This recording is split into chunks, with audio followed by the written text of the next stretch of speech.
Hello students, I welcome to everyone in Saptarshi Sankul. Today we will learn Unit 1 in Standard 11. Last લેક્ચરમાં part 1 આપણે જોયો કે અરુણિમા સિન્હા છે તે ટ્રેનમાંથી ફંગોળાઈ જાય છે અને તે નીચે પડી જાય છે. ત્યાર પછીનો આજે પાર્ટ 2 એટલે કે સીન 2 આજે આપણે કન્ટિન્યુ કરીશું. You can see on the screen scene 2. I was admitted એટલે કે મને દાખલ કરવામાં આવી to AIIMS જે આપણે આગળ વાત કરી all India institute of medical science. તો તે હોસ્પિટલ છે દિલ્હીમાં, ત્યાં તેને દાખલ કરવામાં આવી.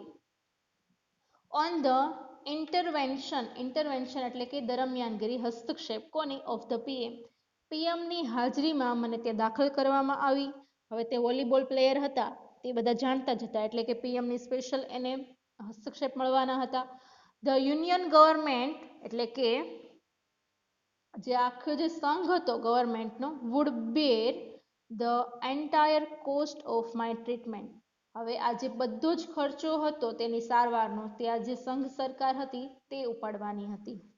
સૂન એટલે કે તરત જ AIIMS આ જે સંસ્થા હતી બિગિન એટલે કે શરૂઆત કરી ઇશ્યુઇંગ એટલે કે તેની સ્થિતિનો જે ફટાફટ જે દાખલ છે ડેઇલી મેડિકલ બુલેટિન એટલે કે ડેઇલી મેડિકલ બુલેટિન જે વૈદેહિક અહેવાલ છે, છાપું આપણે કહી શકીએ, આપણે જે ન્યૂઝપેપર આવે છે તેમાં બધી માહિતી આપવી એ રીતે એ લોકોએ ત્યાંની માહિતી બધી આપી દીધી on the status.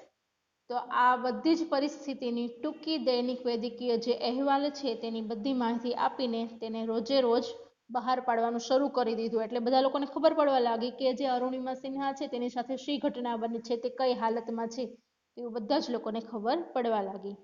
I was told એટલે કે મેં કહ્યું that young people I was told એટલે કે મને તેઓ દ્વારા જણાવવામાં આવ્યું, તેઓએ મને કહ્યું ધેટ યંગ પીપલ એટલે કે યુવાન છોકરાઓ, યુવાન લોકો, ઓટો ડ્રાઈવર્સ એટલે કે રિક્ષાના ચાલકો, ઓટો રિક્ષા ચલાવનારાઓ એન્ડ રોડ સાઈડ વેન્ડર્સ એટલે કે રોડ પર બેસીને જે વેચવાવાળા છે એવા ફેરિયાઓ વર કેરિંગ એટલે કે પકડવું કેન્ડલ્સ એટલે મીણબત્તી ટુ ગેલ્વેનાઇઝ એટલે કે પ્રોત્સાહન આપવું, સમર્થન આપવું, સપોર્ટ ફોર મી પોતાના સમર્થન માટે આ જે યંગ પીપલ છે, ઓટો ડ્રાઈવર્સ છે એન્ડ રોડ સાઇડ વેન્ડર્સ છે તેના સપોર્ટ માટે પ્રે ફોર માય રિકવરી અને તેની ઝડપથી રિકવરી થઈ જાય તેને માટેની મીણબત્તી કૂચ એટલે કે તમે જોયો છો મીણબત્તી પકડીને રોડ પર આવી જાય અને તે જલ્દી સાજા થઈ જાય એવી પ્રાર્થના કરતા લોકો અહીં અરુણિમા સિન્હા માટે ઊભા થઈ ગયા તેવું તેને બહારના લોકો દ્વારા જણાવવામાં આવ્યું.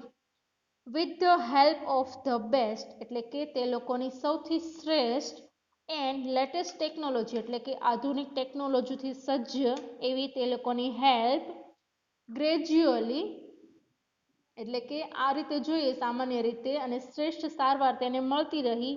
આઈ સ્ટાર્ટેડ એટલે કે શરૂઆત કરી રિસ્પોન્ડિંગ ટુ ધ ટ્રીટમેન્ટ એટલે કે તેની પ્રતિક્રિયા આપવાની એટલે કે તેમાંથી સાજા થવાની મારી જે ટ્રીટમેન્ટ હતી તેમાંથી સાજા થવાની બહાર આવવાની પ્રતિક્રિયા મેં શરૂ કરી. હવે તે જે રીતે તે પડે છે તરત જ ને પીએમનો સાથ મળી જાય છે અને તેને દિલ્હીની હોસ્પિટલમાં એડમિટ કરવામાં આવે છે. ત્યાં લોકોનો ઉત્સાહ અને તેની પ્રાર્થનાથી અને પોતાની જાતે તે ધીમે ધીમે આ પ્રતિક્રિયામાંથી બહાર આવવાની પ્રયત્ન કરે છે. વન મોર્નિંગ એટલે કે એક સવારે માય બ્રધર ઇન લો અહીં કોણ છે? માય સિસ્ટર લક્ષ્મીઝ હસબન્ડ, તેની જે બહેન છે લક્ષ્મી તેના હસબન્ડ એટલે કે તેના બ્રધર ઇન લો સાહિબ, જે સાહિબ નામના તેના બ્રધર ઇન લો છે એ આસ્મી એટલે કે સડનલી આસ્મી અચાનક મને કહે છે એવરેસ્ટ ચડોગી, હિન્દીમાં કહે છે તુમ ક્યા Everest ચડોગી? He had just read an interesting piece of information in the newspaper. તે માત્ર પેપરમાં આવેલો સમાચાર પત્ર છે તેમાંથી એક નાનો એવો ટુકડો છે એ વાંચી રહ્યા હતા અને મને કીધું એવરેસ્ટ ચડોગી. નો ફિમેલ એમ્પ્યુટી હેડ ઇવન સ્કેલ એવરેસ્ટ. અહીં એમ્પ્યુટી એટલે કે અપંગ, જેનો એક કોઈ પણ અંગ કપાઈ ગયું હોય તેને અપંગ કહી શકો. તો અહીં એમ્પ્યુટી એટલે અપંગ, હેડ ઇવન સ્કેલ્ડ એવરેસ્ટ, તો એવી કોઈ પણ મહિલા જે અપંગ હોય તેણે અત્યાર સુધી એવરેસ્ટ ચડ્યો નથી, તો શું તારે ચડવો છે, એમ પૂછે છે. આઈ વોઝ નોટ એસ્યુમ્ડ, એટલે કે હું તને એ બાબત કહેતો નથી, કંઈ ખુશ નથી થઈ, આ જે વાત કરી તેનાથી તે ખુશ ના થઈ. હવે હોસ્પિટલમાં પડી હોય, જેનો પગ કપાઈ ગયો હોય અને તેને કોઈ એમ પૂછે કે ભાઈ તું પર્વત ચડીશ, એ પણ એક પગે, તો શું તમે ખુશ થઈ જવાનો છો, હા હા હું ચડીશ? ના. તો આ જ રીતે આઈ વોઝ નોટ એસ્યુમ્ડ એટલે કે હું ખુશ થઈ નહીં, મારે કાંઈ અસર થયું નહીં. I have lost a leg and you are talking of Mount Everest, અહીં મેં મારો પગ ગુમાવી દીધો છે અને તમે માઉન્ટ એવરેસ્ટની વાત કરો છો, એવું કહે છે. I started talking to myself, એવું પોતાની જાતને કહે છે. If I could take a shot at Everest and succeed, પછી તે વિચારે છે કે જો હું મારો આ માઉન્ટ ચડવાનું જે છે એ સ્વીકારી લઉં અને સક્સેસ બની જાઉં, સફળ થઈ જાઉં, I would become the first female amputee to hold that record, એટલે કે જો હું આ સફળ કરી જઈશ તો હું પ્રથમ મહિલા હોઈશ જે અપંગ છે અને જેના નામે આ વિક્રમ સર્જાશે, તો એ હું પહેલી મહિલા હોઈશ જેના નામે આ વસ્તુ નોંધાશે. I thought about it for some time, એટલે કે આવું મેં થોડા સમય માટે વિચાર્યું.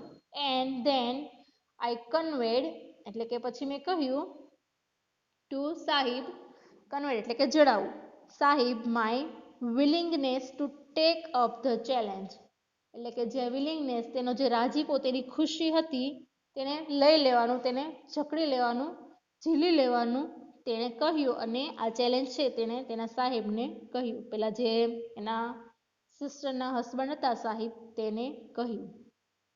આગળ શું થાય છે? ઠીક હે હમ કરેંગે, હવે એ કહે છે કે ઠીક હે હમ કરેંગે, ચલો હમ કર લેંગે. આઈ સેડ, મેં કહ્યું.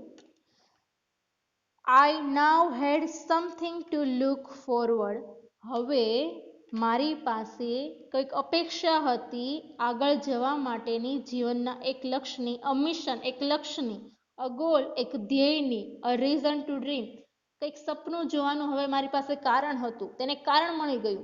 અત્યાર સુધી કોઈ એવી અપંગ છોકરી, એક મહિલાનું કોઈ દિવસ વર્લ્ડ રેકોર્ડમાં નામ જ નથી આવ્યું જેણે એવરેસ્ટ ચડ્યો હોય, અને અહીં હોસ્પિટલમાં તેને ખબર પડે છે અને પોતે અપંગ છે એવું પણ એને ખબર જ છે. તો હવે તેને એક લક્ષ્ય બની જાય છે, લક્ષ્ય મળી જાય છે કે નહીં, હવે હું એવરેસ્ટ ચડીશ અને આ રેકોર્ડ હું મારા નામે કરાવીશ. અને પછી આગળથી તે પોતાના જીવનનું લક્ષ્ય, એક ધ્યેય અને સપના જોવાનું કારણ તેને મળી જાય છે.